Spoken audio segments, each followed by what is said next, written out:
Здравейте хора, това е Mazda Gent. Тук сега ще правим тестовете.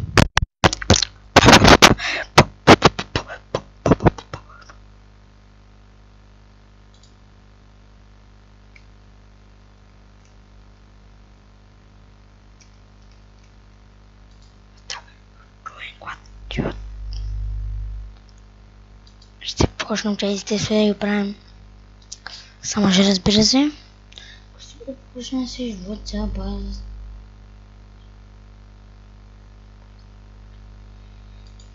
Така, видим. Какъв първият ти спомен? Мога да спомня. Ден. Мога да си спомням, че бях нараван. Спомням си как гарах някъде с девойката. Спомням се чувах да пустя бала си нещо друго. Че бях нараган. Не. Живея на някъде. Имахте ли много приятели като дете? Да. Спомняте ли се родителите към вид се карали?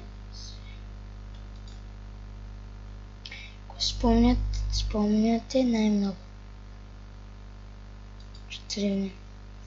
Някога няма ли да се дежавю? Не. Спомняте ли с първата стиловка?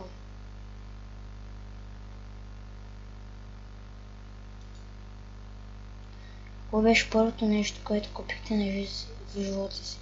Глева!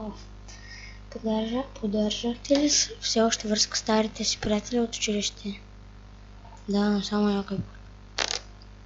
Да, това ще отклепа. Днес искам да направя само един тест. Така.